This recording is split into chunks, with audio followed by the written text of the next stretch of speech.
Welcome aboard! We will be your guides during this magical journey into the movies. It's the perfect job for us because we love the movies. It's showtime! Ready when you are, CB! Action!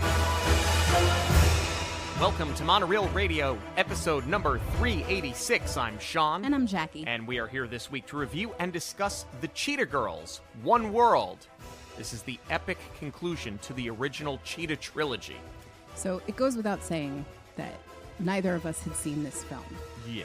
But this is the point that I remember the Cheetah Mania. More than it just being a very popular DCOM, because by this point they have like fully crossed over into mainstream pop culture. They've done a couple of tours as the Cheetah Girls. They've released some soundtrack albums, but between the second and third movie, they've released an album as like a girl group. It wasn't a soundtrack album. It was just them, and they were helping to write and produce it. You've also got Sabrina Bryan doing Dancing with the Stars. Adrienne Bailon is now dating Rob Kardashian. And that's the most specific memory for me, because I, at the time, was watching Keeping Up with the Kardashians. I did before, they sold their souls. And it was like a huge thing on the show that he was all mopey and missing her. So very much part of the mainstream now. And I don't think that I realized how much they had grown from this humble DCOM in the beginning, because I kind of thought that was always the point. Like, we have High School Musical now. You have Hannah Montana and Lizzie McGuire. So I guess I always thought that other than the popularity that Adrian and Keely had already had from 3LW, this was always Disney's push. I didn't realize that, like, I mean, of course they're marketing them. They want them to be huge, but like, I never really put the two and two together, that it wasn't just forced into the mainstream. It grew and the fans embraced it. Taking place in India, though, this really threw me. I mean, okay, you have grown it to a point where now you have a $25 million budget. So, and you've taken them to Barcelona. So where do we go from here? What was really surprising was when I went back and I looked at the year that this was released. It was the same year as Slumdog Millionaire. I would have thought for sure that Slumdog had come out the year before.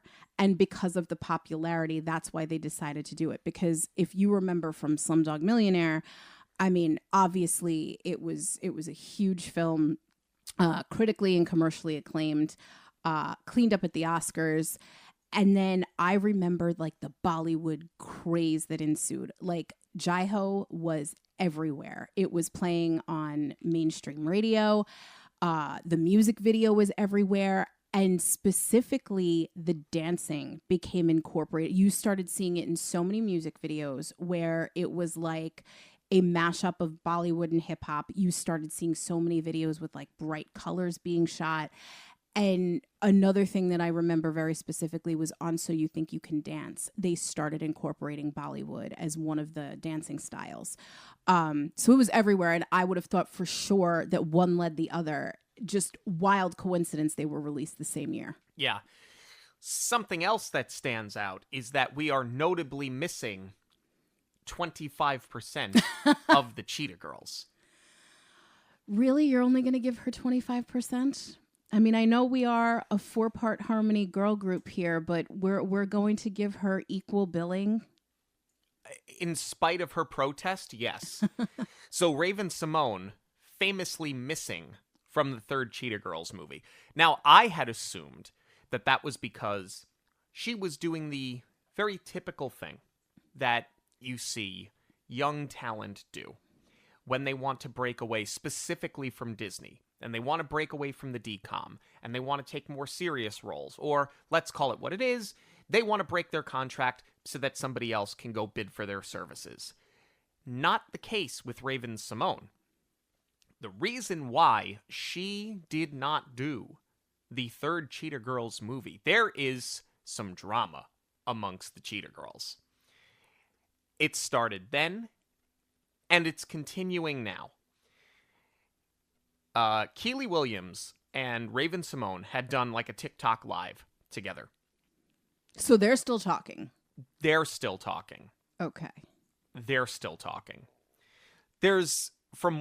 Listen, and I'm not a super sleuth, and I don't kind of care enough about this to really delve too deeply into it. But you sell yourself short. You do plenty of like teenage girl sleuthing on the internet. no, I spend 5 minutes and do deductive reasoning. That's not the same thing.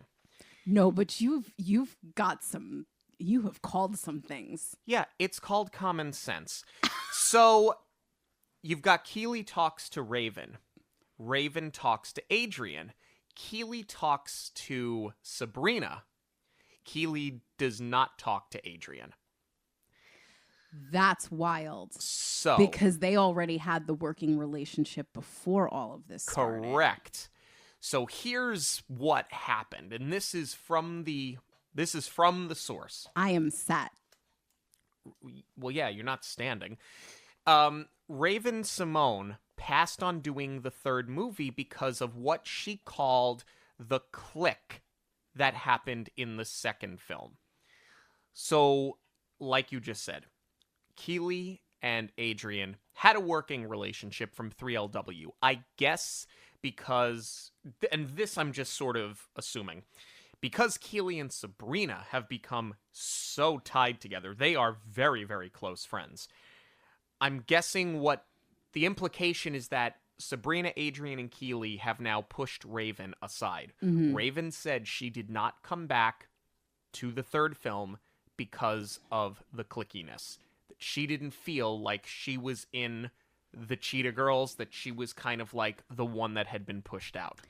That sounds a little bit like she's playing the victim because she was the biggest name.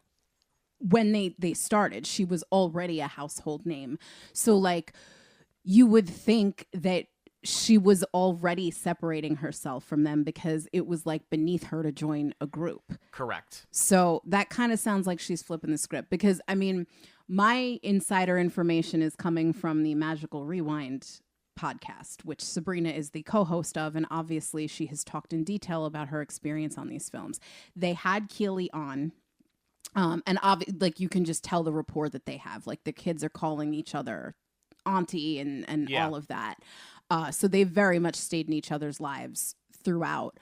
But when Sabrina talks about her experience with Raven, they were pretty tight because at the time they were already done with school. So they had a lot of like downtime where they were sort of like sitting and waiting around for the other two to finish their work on set.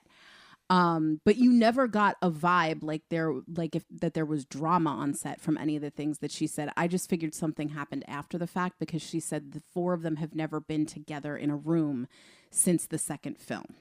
Correct. And it does not sound like that's happening anytime soon because in this same TikTok live where Raven Simone discusses this, Raven flat out tells Keely, "You need to call Adrian," to which Keely says, "No, I don't."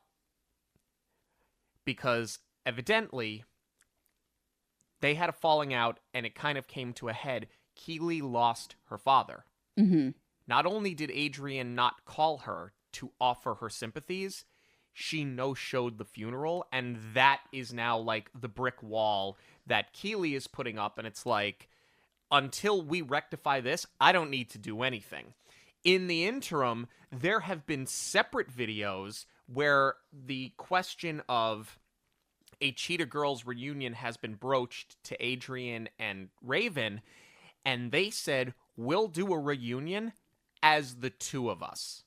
Ooh. So now there is a very clear line drawn in the sand where you've got Keely and Sabrina on one side, and you've got Raven and Adrian on the other side. And what I think this is, I think Raven's kind of cool with everybody. I think Sabrina's kind of cool with everybody, but they're going to be closest to the person they're tightest to. And those people are now feuding with each other, and that's the rift in the Cheetah Girls. Well, we'll see because they're doing the reboot. So, you know, Disney dollars talk. But evidently, Keely's not included in the reboot. It's Raven and Adrian, and Sabrina, they're thinking, is going to have a cameo. There is no confirmation. And in fact, they said as of right now, there's no attachment from the new movie to Keeley. So, like, apparently, like, this rift is running deep. Yeah, so that does explain why, though, they didn't reboot it as with the focus on the 4 original members, and it's going to be like a next generation thing. Correct.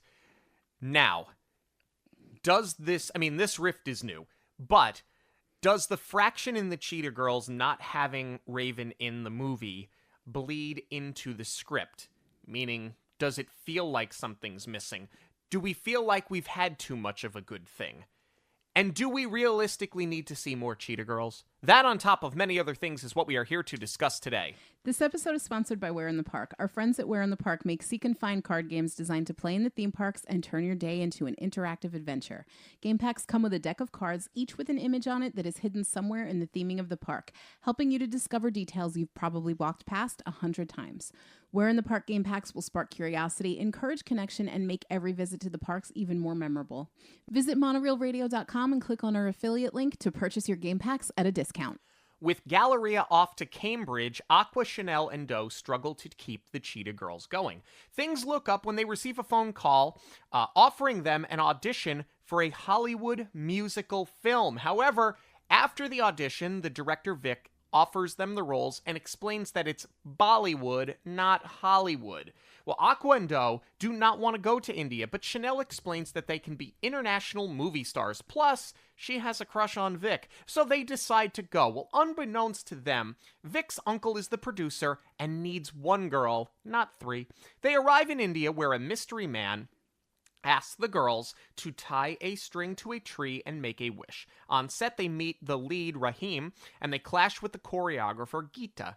They also meet Kanal, Vic's uncle, who tells them that he only has the budget for 1 female lead, and he says that the girls will have to audition against each other. Well, the girls decide to quit the film. However, they start to offer the roles to each other, and then decide, well, we should just audition anyway. Meanwhile, a tech support specialist named Kevin, who Aqua has been floating with on and off over the phone, calls her, and as it turns out, he lives in Mumbai, where the film is being shot. They go on a date where Aqua admits that it is her dream to be the star of the film. Rahim, meanwhile, has a crush on Geeta and promises Doe that he will help her with her audition if she helps him with Geeta. Vic continues to do rewrites on the film and inadvertently encourages Chanel to go for the lead role.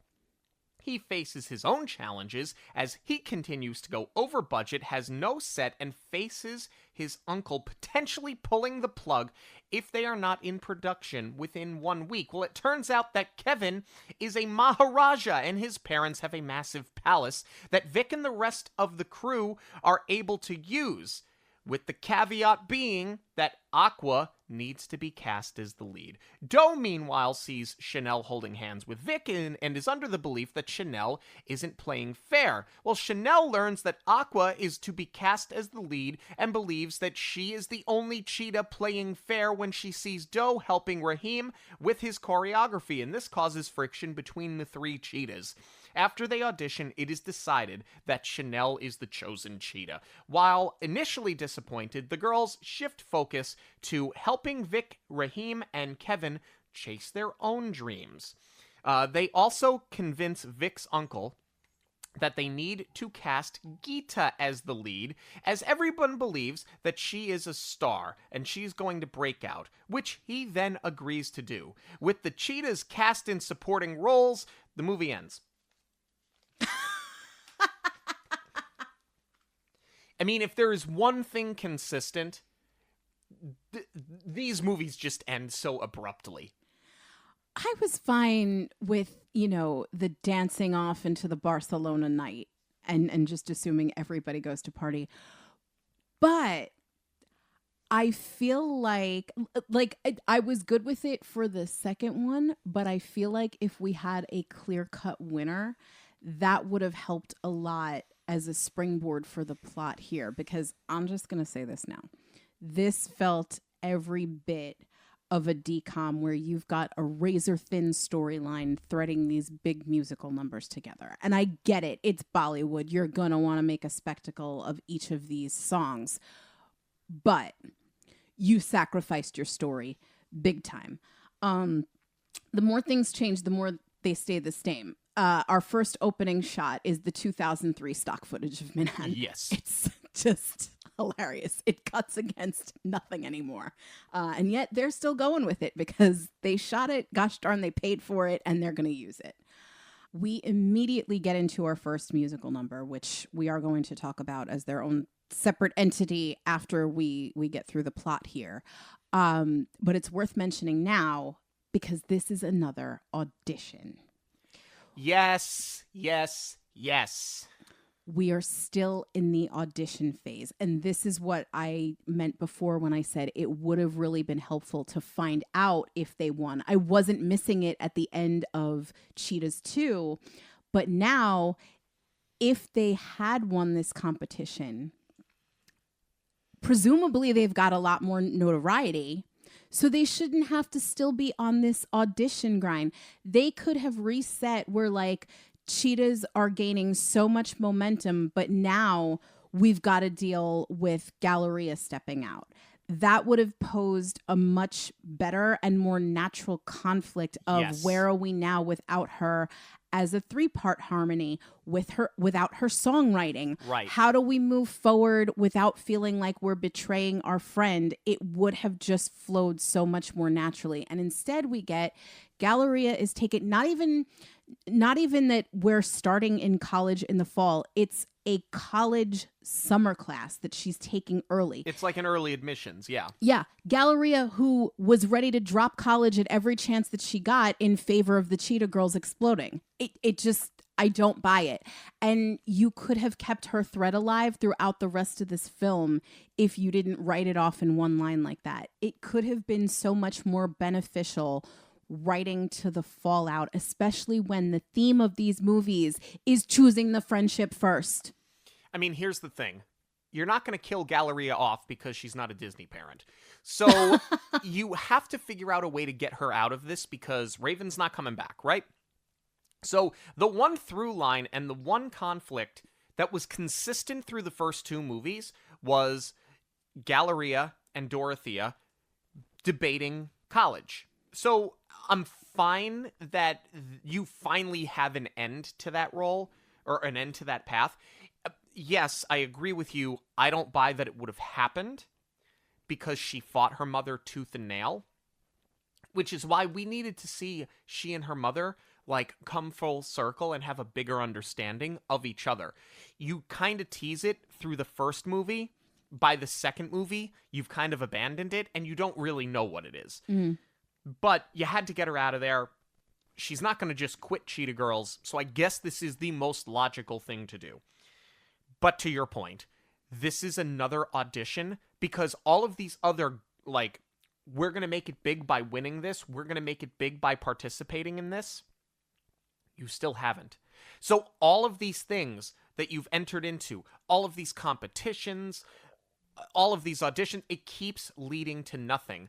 Frankly, this is starting to become sort of sad for the Cheetah Girls because you are just becoming the next big thing that never was. You're not a has-been, you're a never was. So I think to your point, you needed to have something baked in here where they were on the precipice, but because they had to send Galleria to Cambridge, that's all over. I also think that this is where I understand you have a bigger budget, and that's partly because to re-sign the 3 stars, they're going to cost more money, and because you're taking it to India and you're shooting on location, that's becoming very expensive. But for $25 million, this is where you needed to bring Kenny Ortega back. You are on your third film with your third director. So now, like, it just seems like there is a complete lack of consistency throughout, and a lot of this just feels disjointed. Now, could you have a screenwriter that could have written something that was a little bit more cohesive between the second and third film, or I don't know, between the first, second, and third film? Sure. Also, I've not read the Cheetah Girl books, so perhaps now this is starting to depart from the original source material because they had to, because Galleria's not in it anymore, and so now maybe you've kind of lost the plot, so to speak. But I think that this is where it really feels like you're just losing a director for the third time, and I think that's where it's the most disjointed. No, and what's really funny is that I was thinking maybe they wanted somebody with Bollywood experience so it would feel more authentic and culturally appropriate. No, the director's Paul Hone, best known for zombies. Right. So we know he can make a movie. Sure. But yeah, he's got a ton of DComs under his belt. Camp Rock too. Yeah, so this was just another another Disney contract for him. It's not even justified with, we want somebody with more Bollywood experience. All right, one final thought on the way that they wrote Galleria out, which I don't want to keep harping on. Clearly the writers didn't, but it does sort of get us into our next scene here. Had they focused on what are we going to do without her, it would have given so much more levity to this random phone call that they got to be in a movie. Yeah. Because let's say that they won the amateur contest in Barcelona. Let's just assume that they do. Sure. They're not at their peak quite yet, but they're certainly on the rise. And now they see that they're not getting the amount of phone calls that they thought would come flooding in because now they're on the map. People don't want them as a trio. They want the whole package. So they're not being booked to sing anymore. But okay, we got this movie offer. We kind of have to take it because we don't have anything else coming in right now.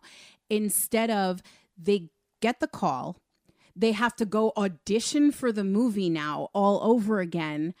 And oh no, it's not a Hollywood movie, it's a Bollywood movie. I misheard you in the restaurant where I had bad cell reception, which, by the way, how are you even affording to eat at when you're still on the starving artist budget? That never seemed to be a problem for them before, other than dough. They all have money. It's been flaunted in the other two Cheetah Girl movies. They spend it all on clothes. Of all the things you can grip to. I'm kind of concerned with a few things here. First, rewinding back for just a moment. Joaquin's gone. That's okay if you didn't want to pay to bring the actor back. But the fact that this ends up being like part of Doe's entire character, I don't know where this comes from.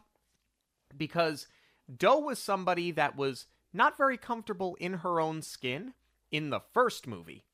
She learned to embrace who she was. She learned to embrace what her foster parents meant to her. She learned what it was to embrace being a part of a chosen family. Now, it seems like we're just going to bastardize that entire character arc just so that she can be bitter and not want people to trust their boyfriend, girlfriend, love interest, whether they be long distance, like Kevin from tech support, or Geeta, who you see every single day. Yeah, I mean, they still could have written to this if Doe was still in the relationship, but you saw her having difficulty with it. Like, I like that they kept the Joaquin thread alive and they're still calling him by name, not just like that guy from Spain who was following you to New York to dance with you. Like, you had a really legitimate relationship with him, especially because that started in summer of your junior or after junior year. The summer between junior and senior year of high school. And now it's next summer. A year later. So, like, you've invested time with this guy. It wasn't just some guy that you met over there. So, like, they could have done this if they were still together and just showed the struggle. And you didn't have to make her, to your point, so bitter, because she was. It didn't have to be, I don't believe in love, because that does water down such a great character.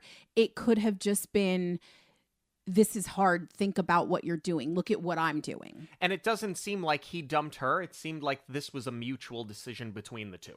Right. And it still could have been,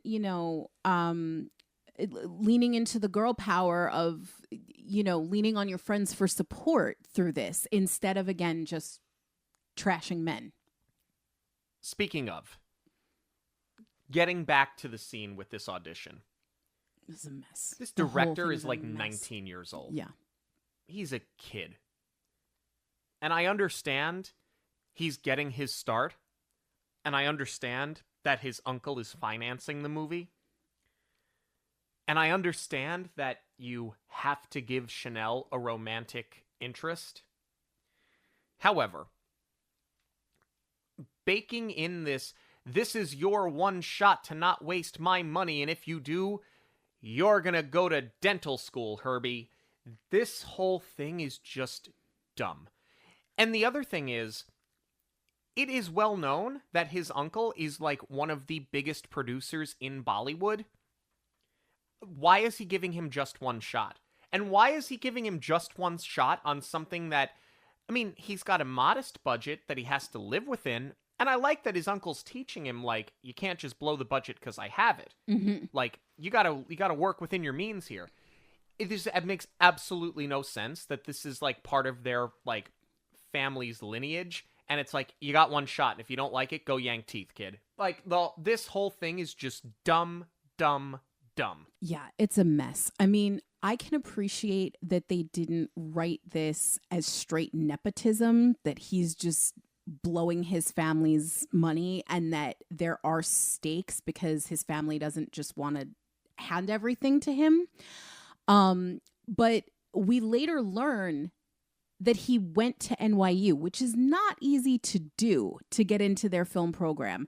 So clearly he's got his own chops as a director.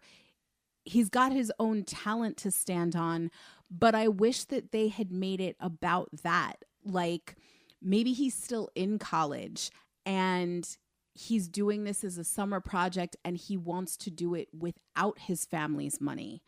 And that's where these girls sort of get duped.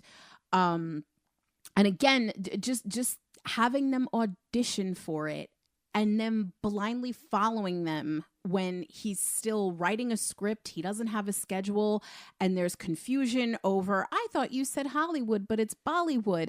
Like, I really don't want to keep harping on it, but had you kept the Galleria leaving conflict alive and leaned into that of what are we going to do without her, this scene would feel a lot less like human trafficking. Because it's such a mess that he's trying to convince them to go with him. It seems so shady. It would have just leveled the playing field where it's like, I know who you girls are. I know you can sing. I don't care if Gallery is in it or not. I want you to be in my movie. Just come with me. And then they're like, oh, but this is not Bollywood funded. This is like your passion project. And that's where the debate comes from. Not like Chanel pleading that this is our one chance again when Barcelona was your one chance. How many chances are you going to get? The only thing in this scene particular that's worse than the sound mixing, which is bad throughout the whole movie, is the fact that they can't wait to leave the New York heat in the summertime to go to the balmy shores of the Middle East. They actually wrote them saying that. Oh, I can't wait. We can get out of the New York heat this summer. You're going to a desert. Seriously. I was going to say, let's get us there. Let's get us overseas at this point. Yes, let's get us to India where you don't have a script. You flew to India. You don't even know what this movie is about because the script's not done yet. And neither is the schedule. And you have to be in production within 7 days. This is where my producer brain truly had a meltdown. I was like, absolutely not. Like, and again, this is where this director really seems shady because he doesn't have, like, this is also not like if the Cheetahs are a legitimate group, you make them an offer. There are contracts, not just, come on, I really need you. And then they show up at India Pictures. Dude. This thing looks like a front. I can't. This is the shadiest, shystiest looking movie lot of all time. I truly thought that this was the film. I was like, oh, are we going film within a film here? Yeah. And we're showing the making of the movie. Oh, man, that was bad. I do really like this wishing tree thing, though. I thought that was cool. I thought it was beautifully I will say this. this may be the best shot out of all of them. It is. It is, and they made great use of India because being able to shoot there, the country shoots beautifully. Desert or not. Barcelona should have shot beautifully. And it did for the most part where they're in the city. But like, I'm still not forgiving that proposal scene. Yeah. Or it was just so lackluster. But no, here they more than make up for it. It's absolutely gorgeous. But I'll buy the wishing tree thing too, because, you know, we've already done the wishing upon a star. I like that they made it more culturally appropriate this time around. And I like that it comes back later because they all have different wishes. Yeah, which I think was important. But there's just so much that happened. You get to this shisty lot, and now here comes Raheem, the star of the movie. And he gets off his moped, and the autograph seekers are there to get his autograph. They are on the lot. How did the autograph seekers get on the lot? India Pictures doesn't have great security. No, well, they have a really shisty shed for a security gate that's not going to stop anybody. And I like how he goes, who am I going to make it out to? My mom. Okay, and then he signs that. Did he write, Dear Your Mom? Thanks, Raheem? Like, you don't even know her name. It's just my mom. No, me. No, my mom. Yeah. The whole thing is just so clunky and ridiculous. All for us to get to the moment, right? The big dramatic, what? We can only have one cheetah in the movie? On this janky set that's not actually our set? With a script that doesn't exist? And a schedule that we don't know? But the one thing we know is we can only use one cheetah, so you auditioned. Cool. I just flew you halfway around the world. You're gonna audition again. I've never seen somebody have to go through so many auditions than the Cheetah Girls. We are in 3 Cheetah-licious movies, and I think we've seen no less than a half a dozen auditions. Yeah, I hate that we keep circling the drain back to that. I like it as a conflict between Vic and his uncle. But you could have just left it there. The uncle wants one of them and not the other two. Yeah. Could have just been that. Uncle wants, Doe, and Vic has a crush on Chanel and he's pushing for her. Like, we could have still had this conflict, just finessed it a lot more. Yeah, I hate that it's still another audition, but what I hate even more, this is not how dance rehearsals or filmmaking works at all, period, end of story. They meet the choreographer. I really like the juxtaposition, though, of how Raheem is a total dork for her, even though he's so suave with all the fans. I thought that was really well done. Especially by DCOM standards, you can still have those scenes where, like, oh, something falls and it's funny, where, the kids are going to latch onto that. But, like, it doesn't take away. It's not totally distracting from the rest of the film. But they show up there. The first words out of Geeta's mouth are, oh, it's so typical of the Americans to be late. And she's ready to lay into them. But past that, you'd never be so rude to the lead in your film. And then she puts them down. Like, I know they had to have that big moment where Doe pushes back and is like, don't tell me I can't dance. So now we're going to have a dance off. Natch. But you would never treat your talent like this. No. And also, you would never teach them to rehearse on the set. You're in a dance studio learning the choreography when you've only had a day's notice. You haven't even read the script yet. You there don't is no even script. know. There is no script. They don't even have a contract. They don't know what they're agreeing to. And I get it. That's the whole point. They don't know what they're agreeing to. But like, you'd never sign on to a film without knowing what any of it's about. But you'd be in rehearsals for at least 2 months before cameras are rolling on you. You're not doing, and maybe that they're supposed to be like writing to Vic's inexperience, but like, no, you're an NYU graduate. You would never in your right mind start rolling cameras when the talent is unrehearsed. The other thing is, you do this with Geeta for what purpose? To have a dance-off. Because 25 minutes later, she and Doe were like shopping together like nothing ever happened and now they're friends. But there's, like, no olive branch extended. There's no, like, real mending of the fence. It's just we went from bickering and being argumentative and being hostile to each other to being, like, cute dress bestie. Like, it's like, it makes no sense. The only other thing that I think happens in the next few minutes here that had me guffawed. Okay? You talked about the strings in the tree, making it culturally appropriate for India. There's being culturally appropriate, and then there's cultural appropriation. Yeah. When Aqua gets a call from Kevin 347. Yeah, it's bad. It's bad. And she's like, "Oh my God, he's never called me before." And they're like, "Pick up the phone." And they're talking and they're flirting. And he goes, "I'm looking at the most beautiful sunset right now." I went, "Oh my God. They're not going to actually do this." Yep. And then Aqua goes, "I'm looking at the most beautiful sunset. Wait, are we in the same place?" And it turns out they're in India.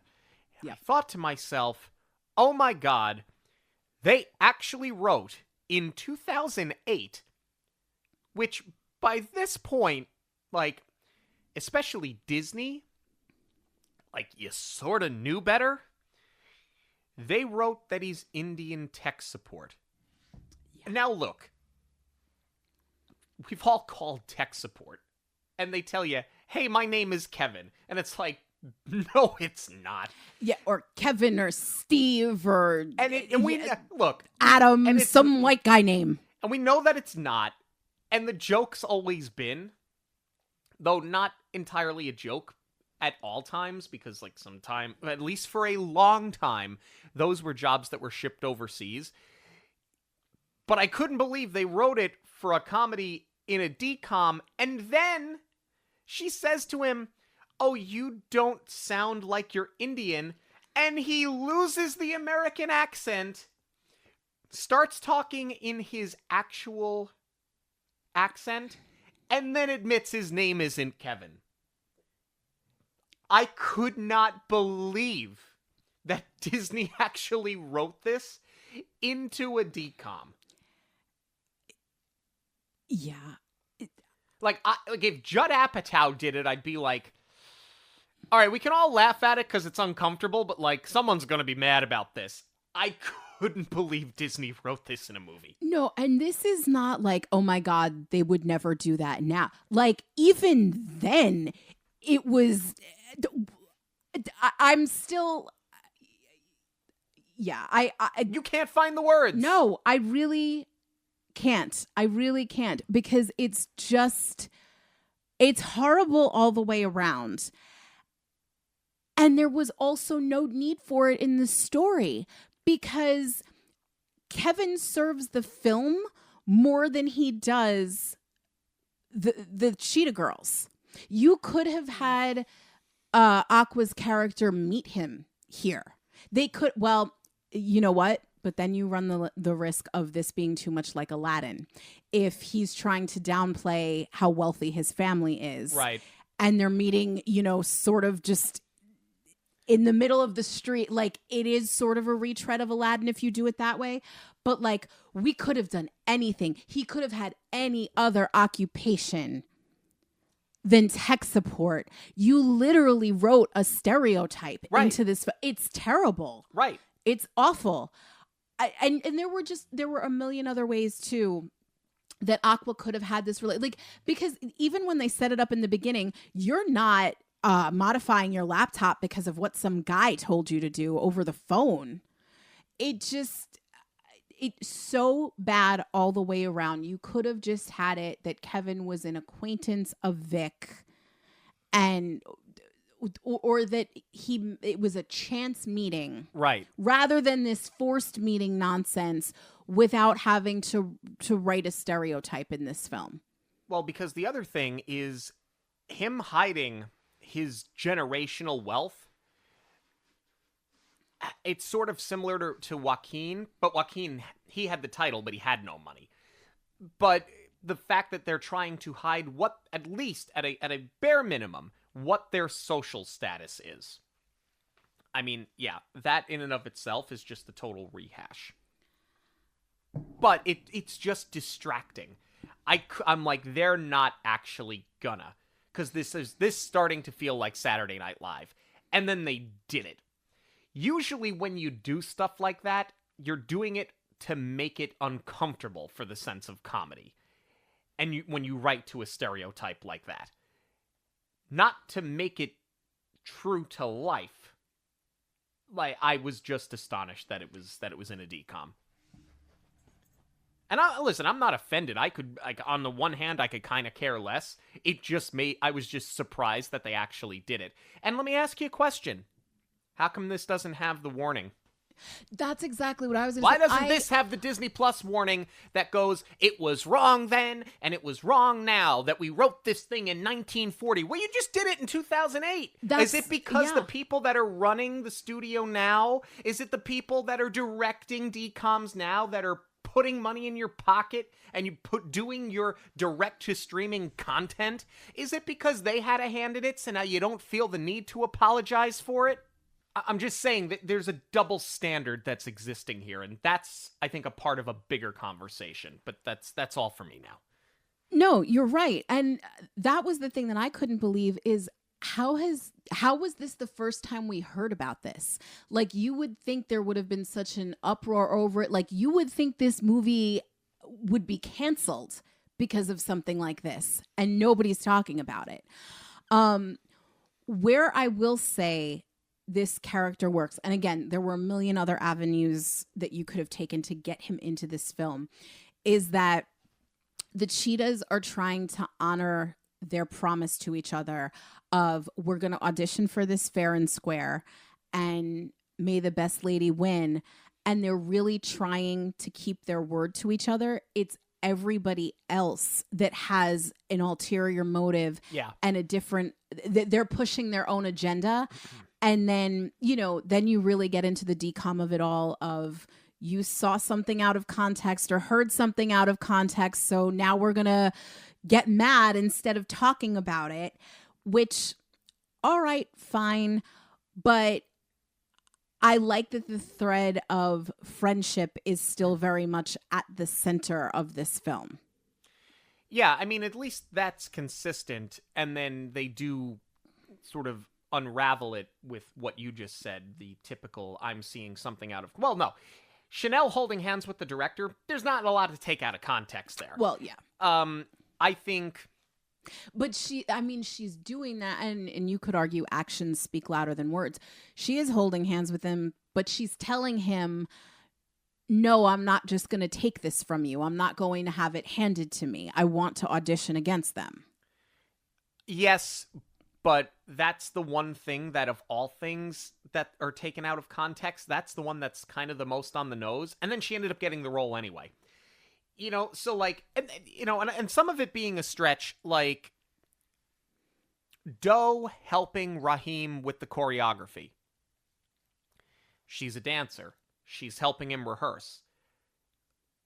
Of all the things that you could go, see, you're trying to get in. You want the role. You're dancing with him. It's like, well, yeah, it's rehearsing. You're going to do that. If anything, all three of you should have been doing it with him. Well, it's also because, she is the best dancer out of all of them. And not just because she's a pro in real life. Dorinda's character is all about dance. Right. She's teaching the classes. Then they write it into one of the songs. I'm the best singer. I'm the best dancer. I'm the best actress, which I actually thought was really smart.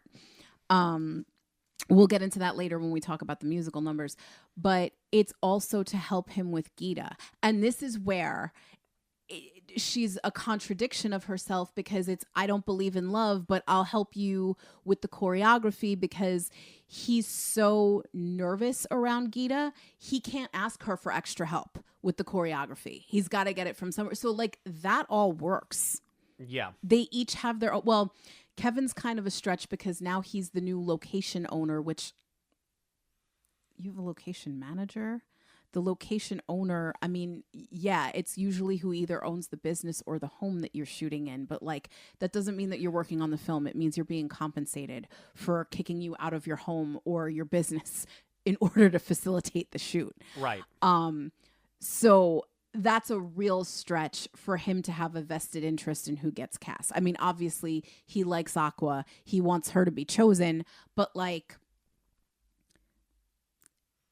he shouldn't be sitting at that audition table. No, but does it make him the anti-hero? Because he's not like the bad guy. There's no real villain in this movie, but is what he's doing the worst thing of all of them? To Aqua, yes.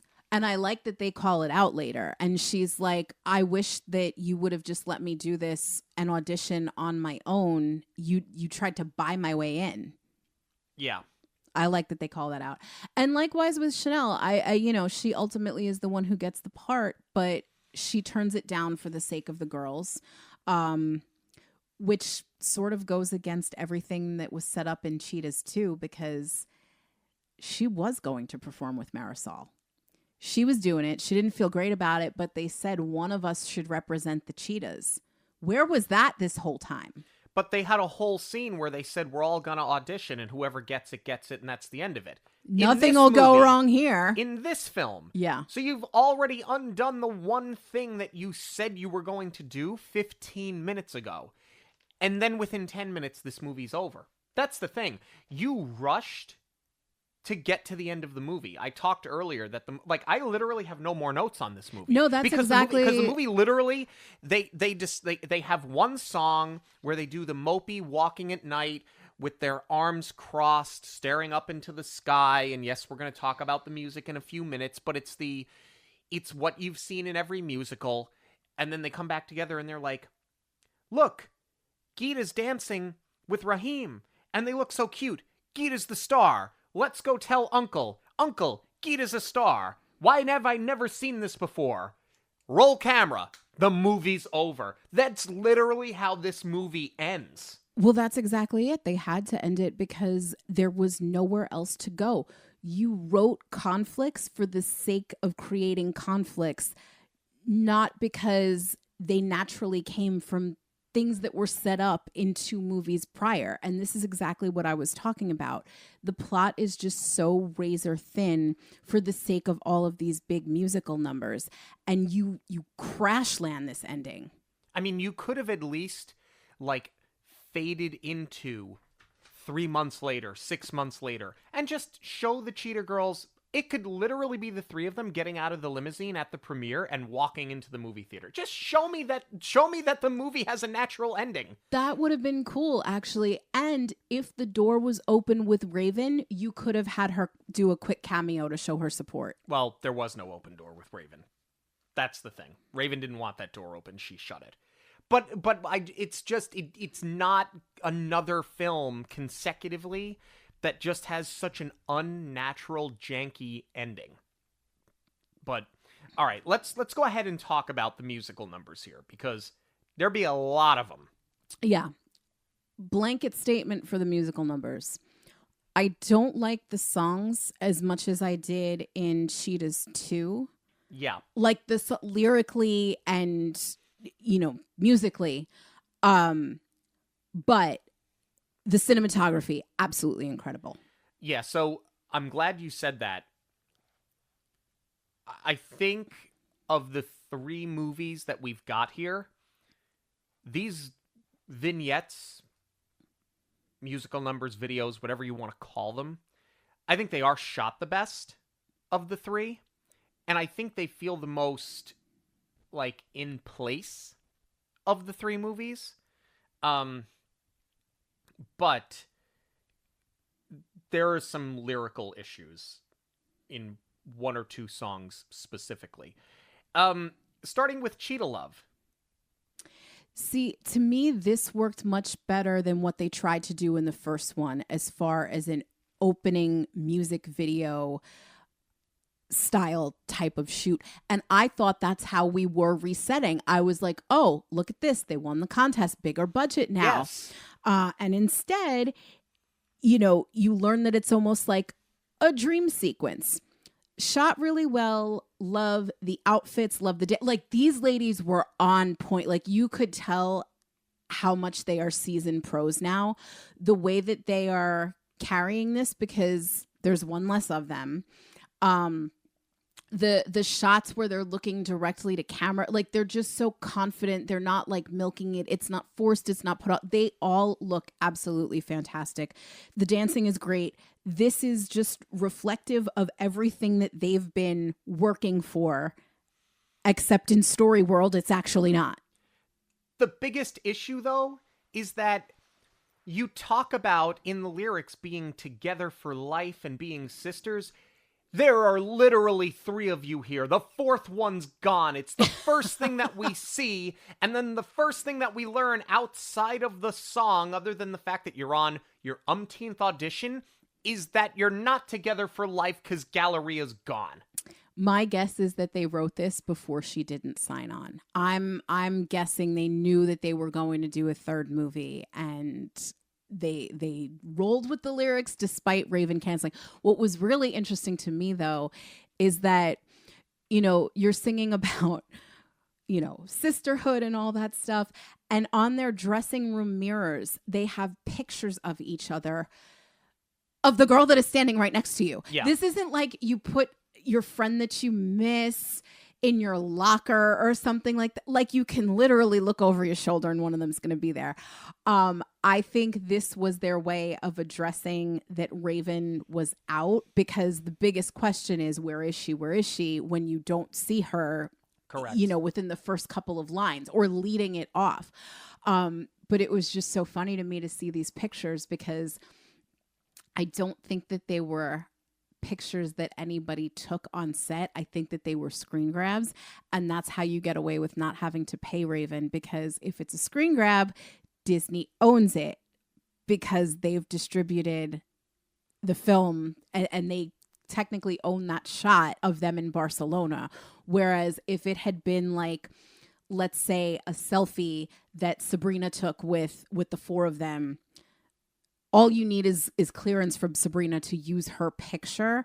But, you know, where it gets dicey is having to pay Raven out for her image and likeness being used. But being that they own that footage already, you get out of paying her. Dig a little deeper. This is not the dig a little deeper that you think it is, folks. It's not that this song is bad, it's that it's senseless and unmotivated, because the lyrics literally mean nothing. You have this song pop up in an Indian restaurant just so that you can get a musical number in an Indian restaurant and play with the set. But this could have literally been like any song in any DCOM with any talent in any setting. You're absolutely right. This feels every bit like a DCOM musical number to me, because they literally burst out into song. Yes. Unmotivated. And to your point, this is where the lyrics don't add up. Dig a little deeper, like we've been doing. Like, yeah, we've seen it. You're still, it fits the audition grind that you're somehow still on, but like it just, it doesn't work for where they should be in their career at this point. And then they use it to cut to the audition, which they kind of did in the second one already. We go from rehearsals to the actual performance.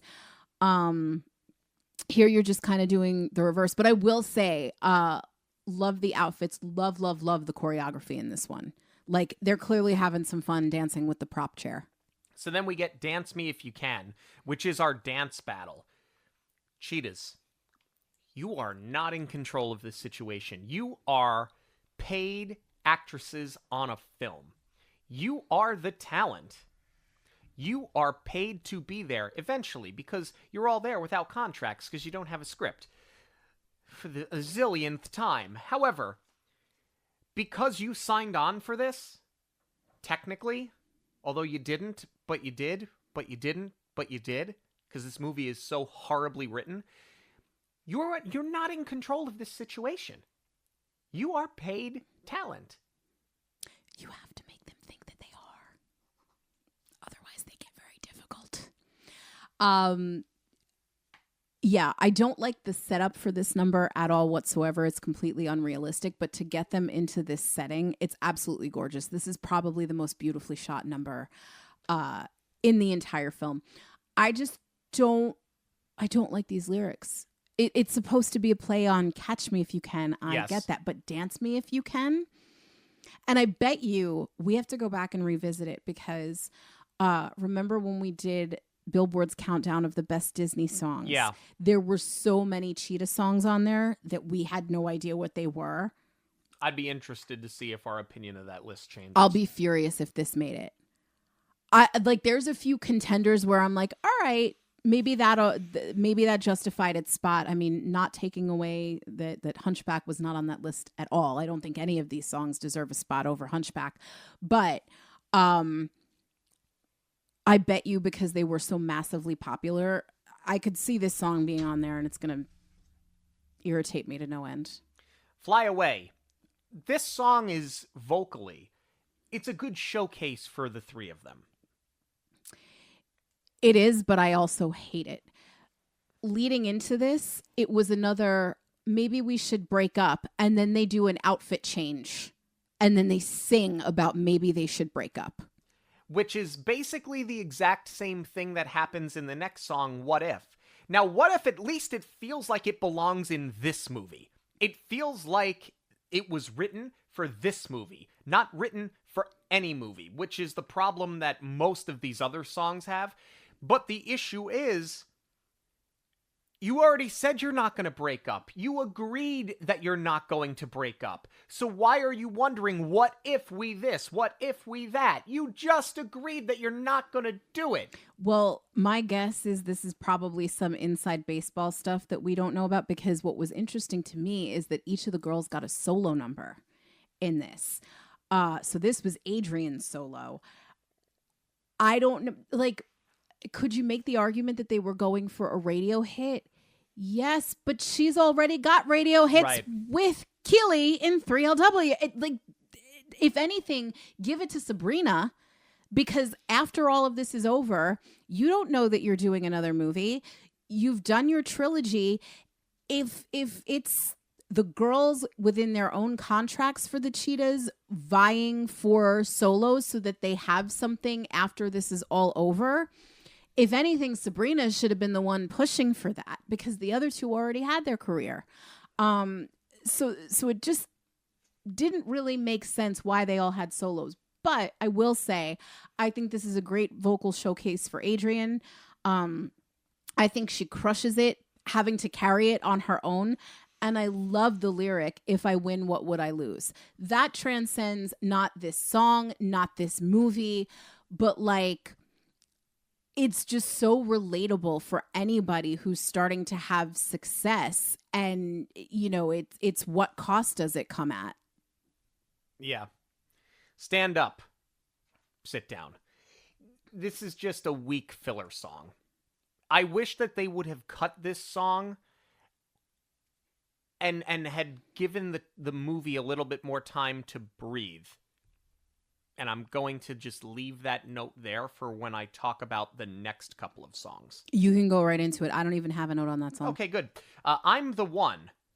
The song is great in regards to the internal bickering that is the Cheetahs. It's the boiling point that is the Cheetahs.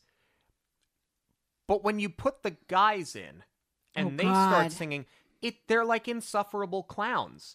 And then they say, my girl, are you kidding me? I have a big problem. Not like the way the Temptations sang it. No, like it's a possession. It's really Piss dumb. Off. It's really dumb. But I like it for the girls. First of all, again, beautifully shot on the rooftop. They all look great. Love the wardrobe, love the dancing. But I like that they drew the line in the sand of because there's three of them now, it's I'm the singer, I'm the dancer, I'm the actress. I love this most for Aqua because she's had an identity crisis throughout the three. First they hardly gave her any lines. Then they tried to make her the Brainiac. They carry that through a little bit into here with she's talking about, I read the guidebooks and da-da-da-da-da. But like now you've at least given her a little bit more agency with why she likes to perform. And it does sort of align with the Brainiac thing. Like if she's studying it as a craft and, you know, as a byproduct, she's a talented singer and dancer. But I like that for her. No Place Like Us. It's a solid song. However, you rushed to get to this point. You have these girls basically tearing each other down 5 minutes ago in the last song. You have this big moment where Chanel gets the role. It leaves the other two heartbroken. Oh, but that's okay because we're sisters and we made up way too fast. If you eliminated stand-up, shift these songs up 5 minutes. Mm-hmm. Even 5 minutes isn't enough time to fix the conflict, in my opinion. But at least you could have let the moment breathe. Yeah. You go from bashing to sorry to fixed it to done. Way too fast. And that might have worked in the first film when they're a little bit younger, a little bit less mature, where it's just like, oh, I could never really be mad at you. We're always going to be friends. It works then, but not, you know, and I had credited the second one to elevating so much of the relationship. Like you get that when I think back to that moment with Chanel and Luke, and it's such a beautiful scene and it's so well done and so mature. All of that out the window for things like this. It shouldn't have been like, you're really at a crossroads here. And again, had they kept the Galleria thread alive, it's because they do it in What If. It's where are we now? Where are we going? Is this the right thing? Should I choose myself over the girls? Because we're at that point. And you've also written so much to, I'm teaching a dance class. We're going to college. Is this the end of the Cheetah Girls? Like you've reduced the Cheetah Girls, not to the end game, but you've made it sound like a hobby that was just keeping you busy throughout high school. Being that you've reduced it so much, it would have been nice to see Chanel really weigh out her options here of if they're not going to take this seriously, they're going to dance and they're going to go to class. Like I'll give it all up. Yeah. And that could have breathed and it would have been a lot more effective. One World. This is the final song of the film. Here's the thing. I like the song. I like the number. What I don't like about it is that it is literally undone the last hour and 25 minutes. Because you did all of this under the guise of, we can only afford one. We only have the budget for one. We can only pay one. You had the girls bicker over who's going to be the one, all for them to kiss and make up, make Gita the one, shoot this show-stopping final scene where Gita is not actually the one because she's hardly in this number, and you have the three Cheetah Girls front and center the whole time. So now you have to pay Gita as your lead. Now you're paying three more to be front and center. So you went from only having enough money for one to now having money for all four. Yeah. Here's the thing. I mean, I'm a sucker for a good Bollywood number. So I love the dancing. I love the way that this was shot. I love all the flower petals. I love the elephant. The girls were clearly having the time of their lives up there. But you're right. It doesn't put especially because, you know, story-wise and through the dialogue, we have crash landed this ending so much. You need this to be your button. The way that Amigas Cheetahs was in Barcelona, it summed everything up. It was a blend of both cultures because they had been at odds over, well, you know, two of us speak Spanish and we should write the song in Spanish and da-da-da-da. And then you also had the resolve of bringing Marisol up on stage. So you incorporated both cultures. You still sent the girl power message of we can get along. This girl didn't wrong us. We're not going to take out what her mother did on her. And that song wrote to all of it. One World makes it sound like there was a bit of a culture clash, which we see 2 seconds of when Gita butts heads about, can you guys actually dance or not? And then we sort of see it play out with Dorinda when she's trying to instill confidence in Gita, and she's like, Gita's like, oh, I could never be a leading lady. That's not me. And like, they do another throwaway line at one point where she's like, I like plain clothes. I could never wear that or whatever. They chose her to be the leading lady of the film, but like, again, One World seems like it's the radio hit. It's totally the radio hit. You are writing to something bigger than the film, but you didn't do enough in the film where this was a resolution of a conflict, because you did it already with Dance Me If You Can. This should have been, if we're going to put a punctuation on the end of a sentence, it should have been Gita front and center. Because to your point, it's not just about the budget. It's not just about paying them. That's the arc of she's got to have the chops to be the leading lady now. So they should have supported her. And it would have completely justified Chanel's decision, because had they kept that thread alive the entire film of whoever gets the lead, or I shouldn't even say kept it alive. They never wrote to it at all. Whoever gets the lead, the other two are going to be backup. If you're putting your friends first, now you all do backup to Gita. Yeah. All right, let's start talking about our new cast members, starting with Michael Steger, who plays Vic. I said it before, it bears repeating. I don't think Michael Steger is an issue here. He's fine. I don't care for the age of this character.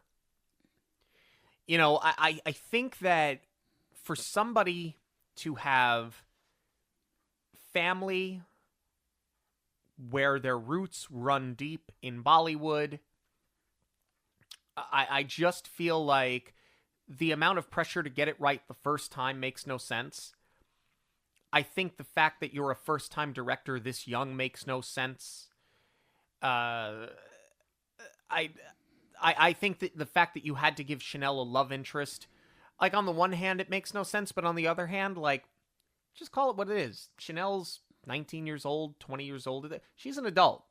So if he was 25 or 26, maybe Disney doesn't like that, but on the other hand, it's still age appropriate. She's an adult dating an adult. It doesn't need to be a teenager the same age as her. It just does not make sense that somebody this young is getting a one-and-done opportunity.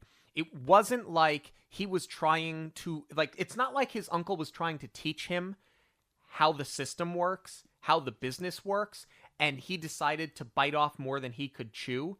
So uncle decided to check his ego at the door.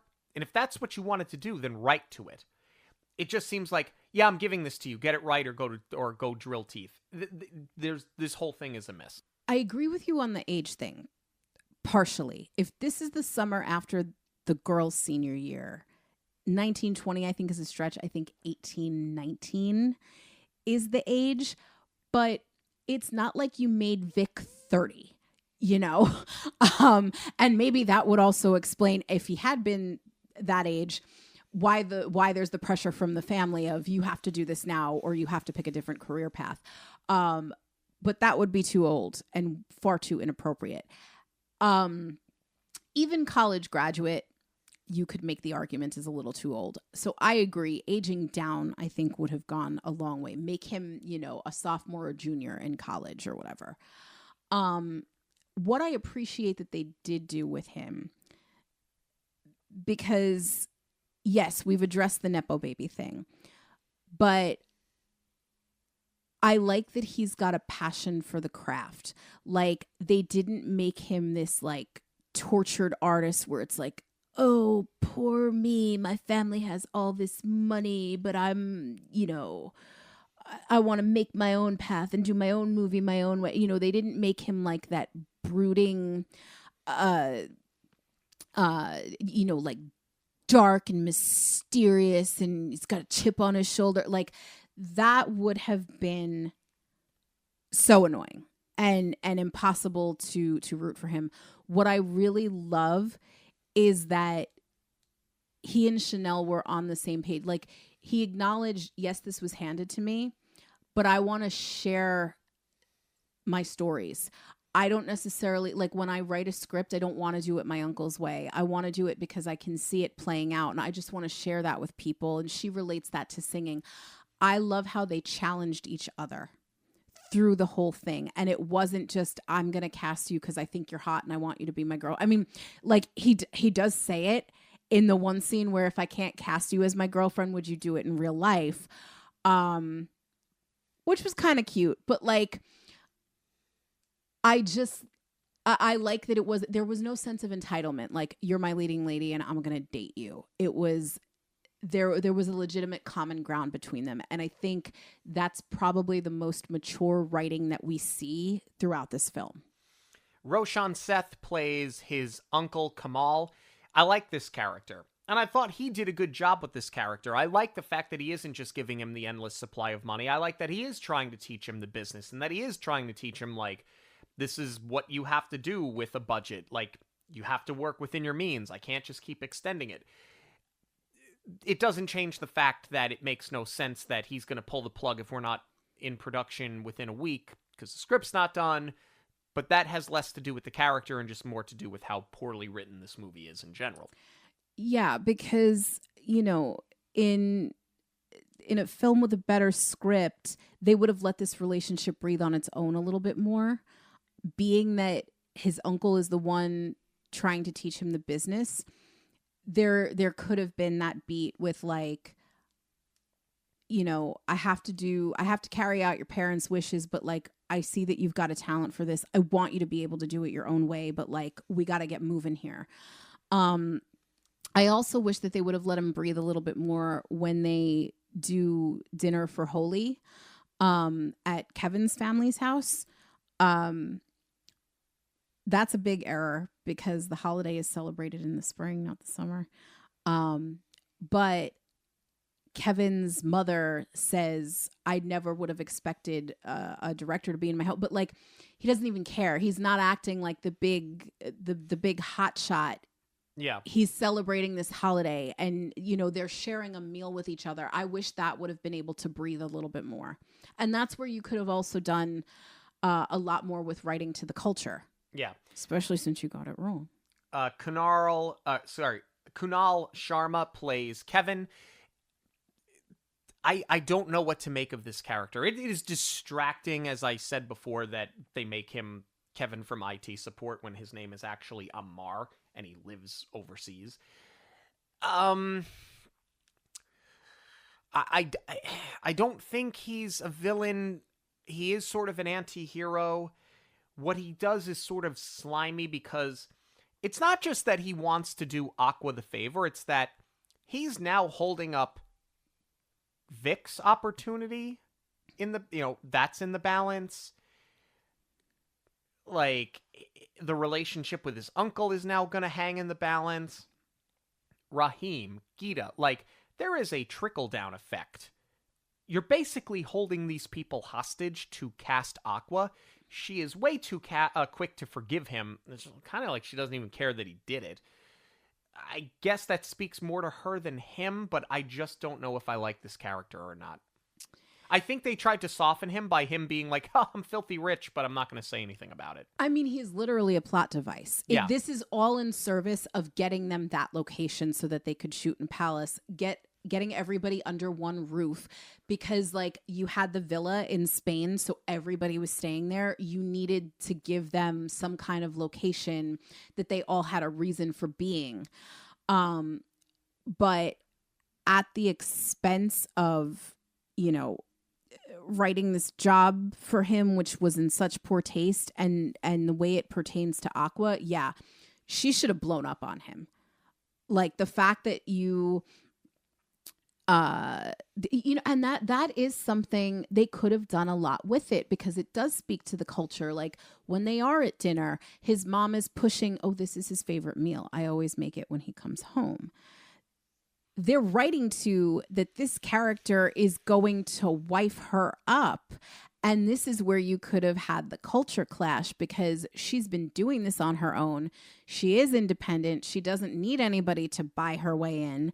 And honestly, the whole thing should have fallen apart at that point. Like, if you think that this is what my life is going to be, and you're going to make decisions about my career for me, you're out of your mind, which is really funny because when asked where Aqua would be now, Keely has said, I think that she's living her best life in a palace. Yeah. Rupak Gin plays Rahim. It's our lead in the film. I like him. You said earlier they make him sort of a goofball when he's around Geeta.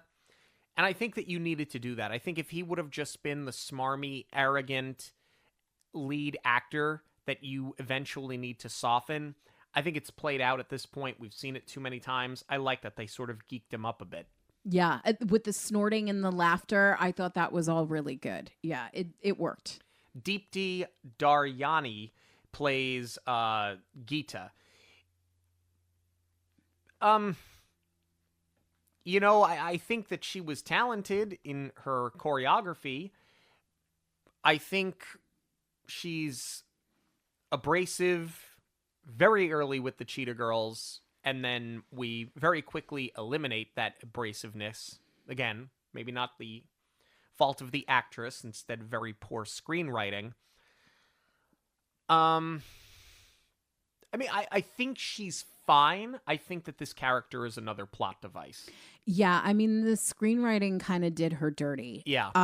It's not realistic that she would have been treating the talent that way. But once you get past that, I really, really like the character. I like that she's a choreographer because she doesn't think that she can be a leading lady. I like that she has an arc where she has to gain that confidence. I like that, you know, she does have a crush on Rahim. I wish that she had had more screen time, honestly, because once you get over the challenge of can you actually dance, she is a really great character once you soften her. And I just wish that they would have done more with that as it related to all of the girls, not just Dorinda. Final thoughts on the Cheetah Girls One World. I'm going to go first. This is a movie about a movie that doesn't know how to make a movie. And that is the biggest pitfall of this movie. I think that it's not the best of the Cheetah Girl movies. I think the second one was. I think it had a lot of things working for it. Cinematography, great. The way that the videos, vignettes, whatever you want to call them, the way that they're... Because very similar to the first, sometimes these feel like music videos and not like musical numbers. So these are shot the best, but feel at times the most out of place. By far, this is the weakest soundtrack. And I don't think that that's a fault of our three leading ladies. I just think that these are, like, at best, the songs are fine. At worst, they're terrible.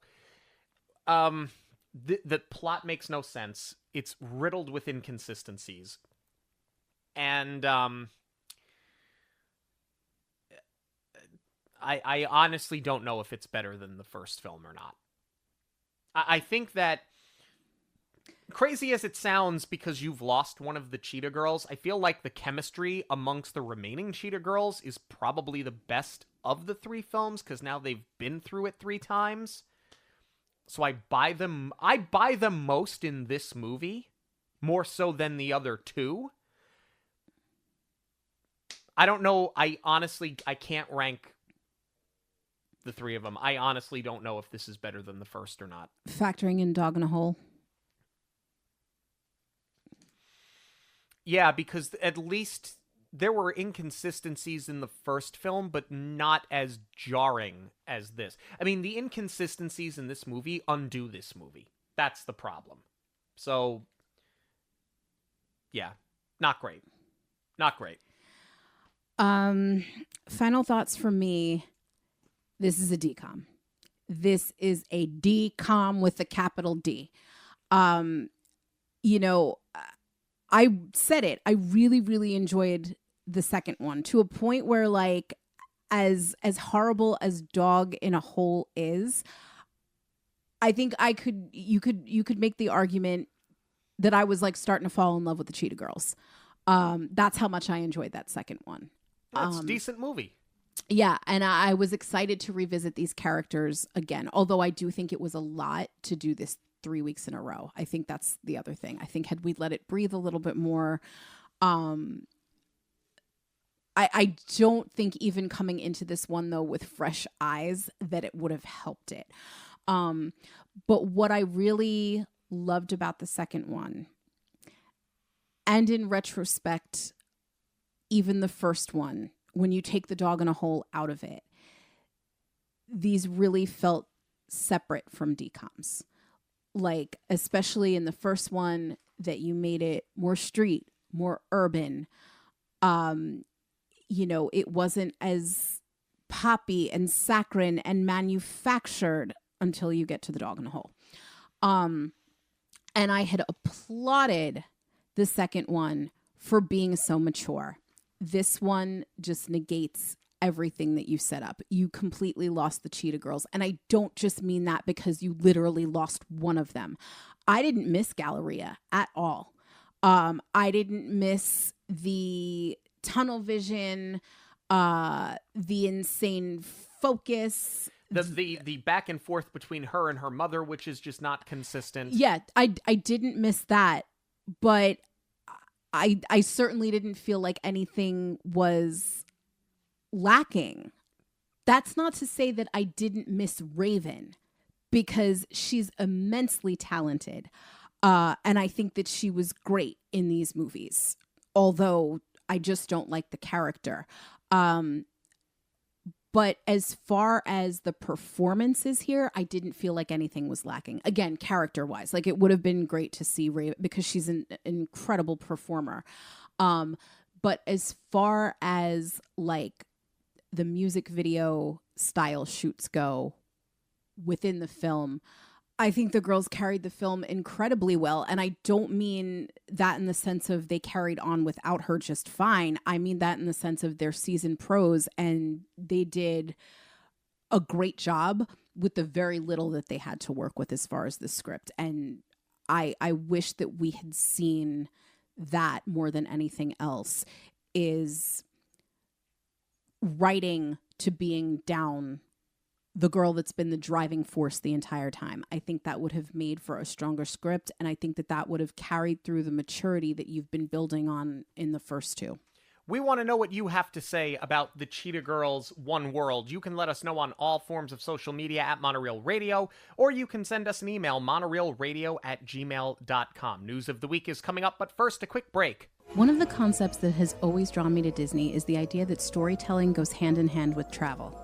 So besides my admiration for Walt as a film producer, studio head, and overall visionary, I continue to draw inspiration from him in another area, as a vacation planner. I've been working as an independent travel advisor since 2018, helping couples, families, and even solo travelers plan their dream vacations.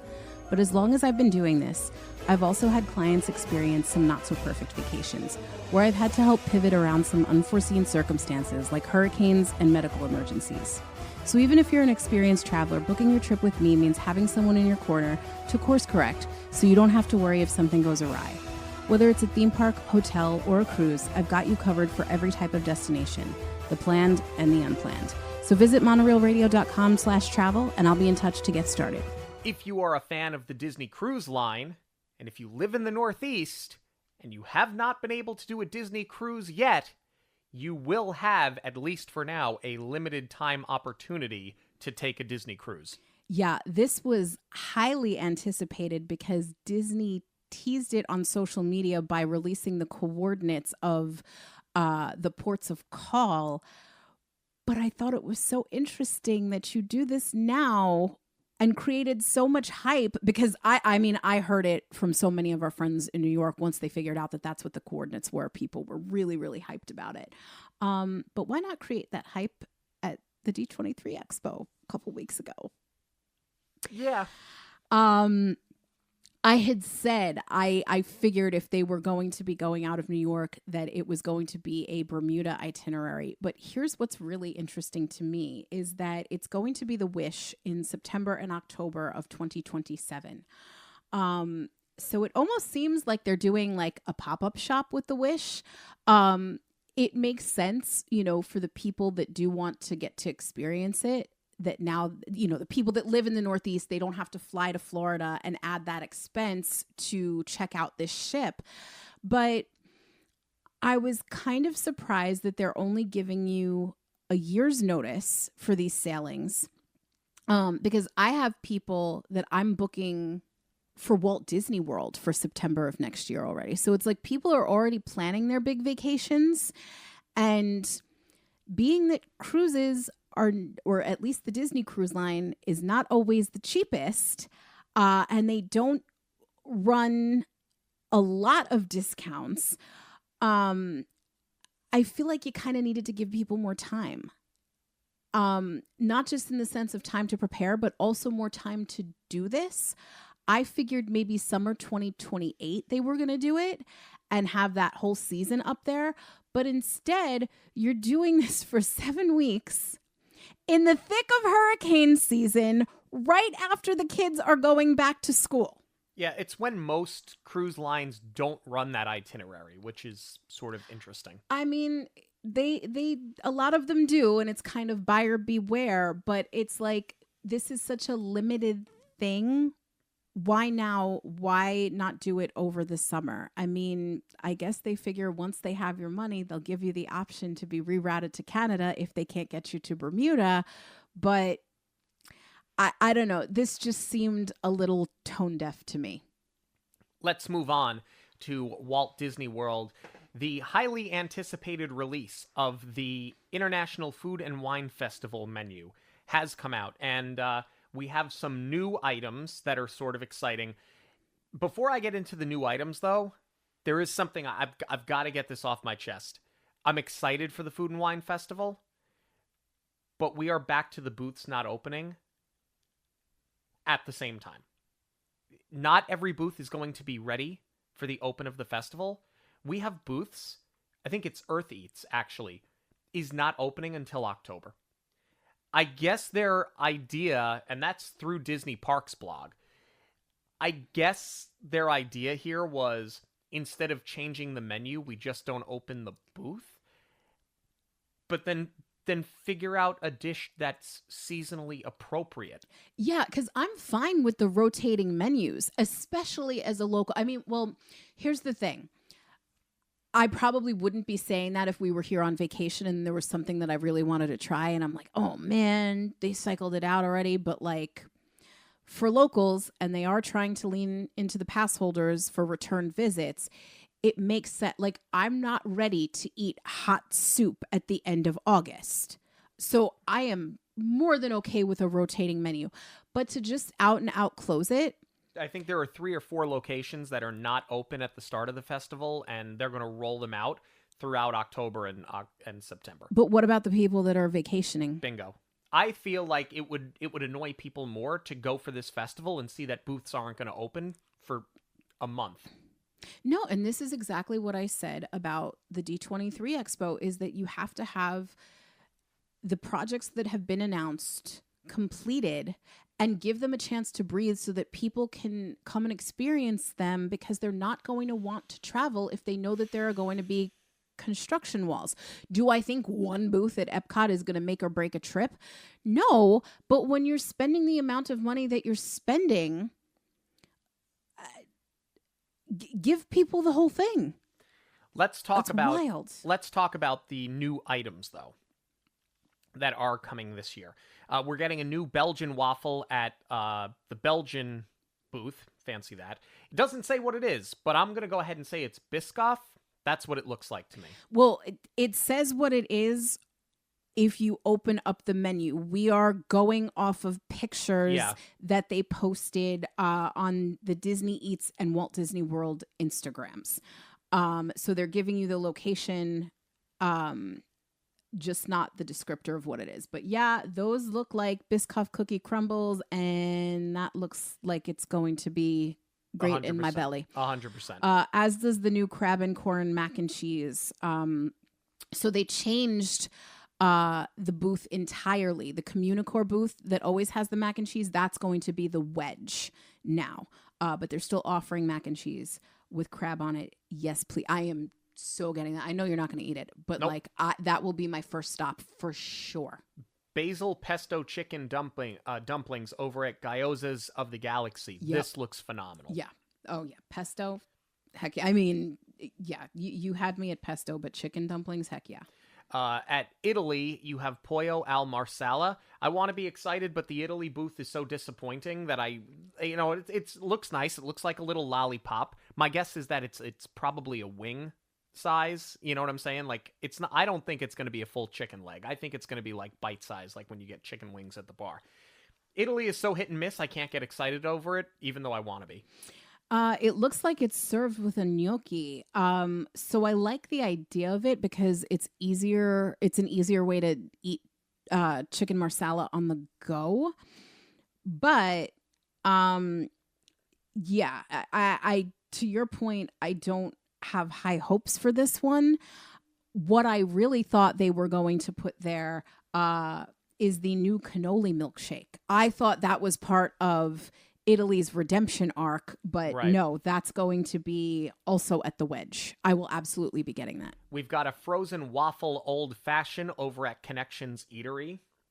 Sign me up. How about this? Sounds really good, actually. At Earth Eats, which doesn't open till October, the lemon almond olive oil cake. Have you ever had olive oil cake? No, but it sounds good. This also sounds like something you can enjoy in the summertime. It's amazing. My brother has made it before, and it's one of those things where it like sounds so plain, but it's just so good. I'm actually really excited about this one, even though I don't love lemon. Wiener Schnitzel over in Germany. Heck yeah. We've got a Mickey-shaped celebration macaroon at Sunshine Seasons. You then have a spicy tamaki hand roll in Japan. I really like that option. Because normally they do like the sushi donut. This looks more like a taco. Yeah. Really easy to eat on the go. I might actually try that. Smoked brisket and cheddar melt at Hops and Barley. Yep. A chocolate pistachio cookie at the Tangerine Cafe. Yeah. Absolutely. Paella caldoso in Spain. A beau seam pork belly lettuce wrap over at Festival Favorites. Oh, heck yeah, to that as well. Starting on September 9th. Perhaps this was a previous offering. I just don't remember it being a previous offering, so it's interesting that it would pop up at Festival Favorites. Well, okay, so this we didn't mention. This is 30 years of the Food and Wine Festival, so they're going deep into the archive. That's why they're coming out swinging with all of these new menu items, because they're really trying to pop off this year. But to your point, I don't remember it either, but there's 30 years to work with. We've only been going to Food and Wine Festival for the past 15. Right. And a couple of those, it was every other year. Thank you so much for joining us this and every week on Monoreel Radio. Monoreel Radio will always be free, but there are many ways that you can support the show. Please give us a rating wherever you listen to podcasts. Join the conversation on social media at Monoreel Radio on all major platforms. Share your favorite episodes with family and friends who may enjoy them. And of course, book your next trip with Jackie. Links to everything can be found at monoreelradio.com. We all get one story. Make yours a magical one. On behalf of Monoreel Radio, we'd like to thank you for joining us. We'll see you at the movies, the stuff dreams are made of.